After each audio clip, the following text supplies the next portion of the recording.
This is Lindsay Mann with Cloud9Stampers.com, and today I'm going to share with you a really fun fancy fold. This card opens here and then does this and has this fun pop-up in the middle. This template I learned from Kelly Acheson, and I wanted to show you my take on it. So let's get started.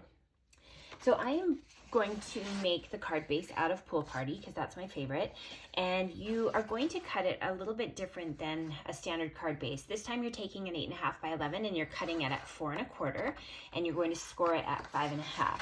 This is helpful if you have a bone folder to be able to make the edge. So this is going to be your card base. And then the second piece, which is the exact same size, you're going to score at 2 3/4, 5 1/2, and 8 1/4.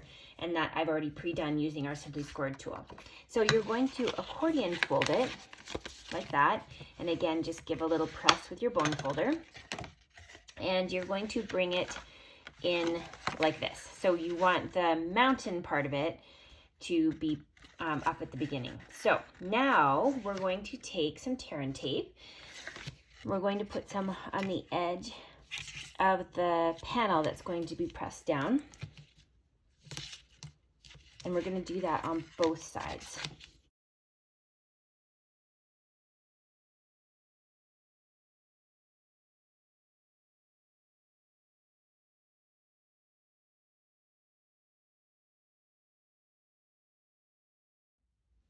Okay, so next you're just going to take it and you're going to, I like to fold it up so it doesn't accidentally stick. You're just going to layer that onto the edge and just line up the corners. And then same thing over here.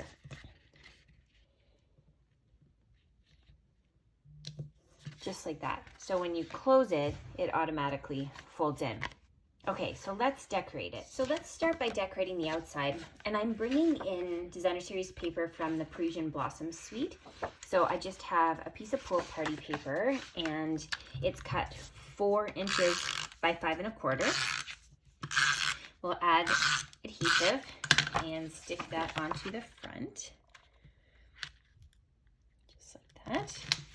Next, I have cut out the Eiffel Tower from the Parisian Beauty Bundle. If you don't have the Parisian Beauty stamp set, it actually looks really beautiful as a silhouette on here, but I'm going to try and line this up on camera, see if I can do that, and just add a little bit of the detail. But again, the silhouette is going to look just fine if you don't have the stamp set. So we're gonna go like this. This would be helpful if I was using my Stamparatus, but I'm not. Oh, pretty good. So now I will use dimensionals to pop that up.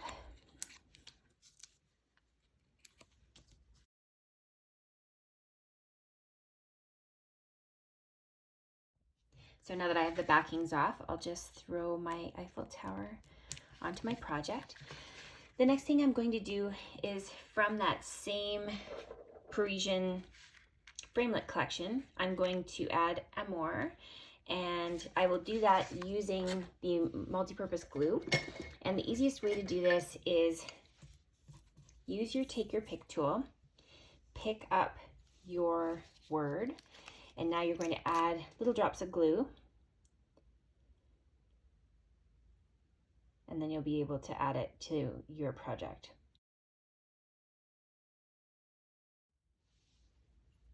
So we'll just flip it over and then add it on.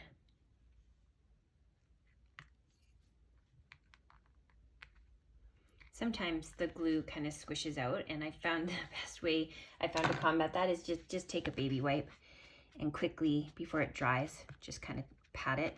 Next, we're bringing in a strip that is 1 inch by 5 1/2 inches, and you're going to take tear and tape and put it on the back. This is going to be what helps us close the front. Remove the strips, the backings on the strips. And then you're going to line this up and fold this in like that. Now I wanted to add a little detail to my closure, so I'm just bringing in the scripty type stamp from the Parisian set, and I'm just adding a little bit of interest, but you could use any sort of graphic type stamp.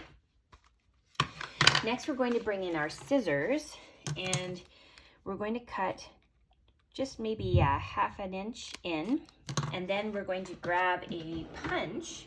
So you can use a hole punch, or in this situation, I'm using a rectangular punch, and you're going to line it up with where you put that. So we're basically making a button hole. So then I'm just going to go back in and just kind of make it look like a bread tab. Do you know what I mean? Now, we don't have any current buttons, but I brought in some that I have been stockpiling because I love them. These are the faceted buttons. And so you can go ahead and grab any color you want. So I'm going to grab a pink one. And now we'll use a glue dot to hold that in place. So just shut where the bread tab is going to go, and then add that in place. And this can just kind of scooch around it. If you need to add a little or take away a little bit of the paper, you can do that. Just go ahead and fuss with it until it works with your button. There, that's much better. Isn't that cool? So then the next thing is we're going to grab some rhinestones from the holiday rhinestone collection, because I love the pool party ones. And we're going to add a few pool party ones to the front just to finish it off.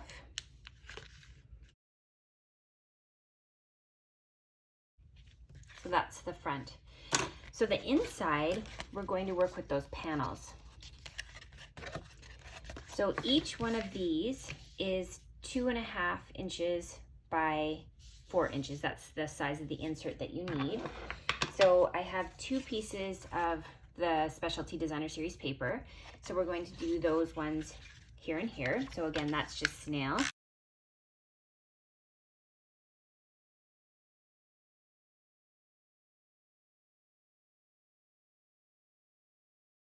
So if you have that stamp set, you can bring that one back. And I'm using the Life is a Magnificent Adventure, and you're gonna stamp that along the bottom. And on this one, we're going to use, it's like the postage marker, and you're just stamping it in Smoky Slate twice like that. So now we can go ahead and add that to our inside.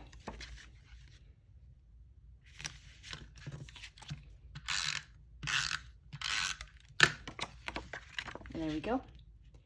It's actually a pretty fun and easy way to do a moving card, but I love the finished project. So have fun, and I can't wait to see what you make with it.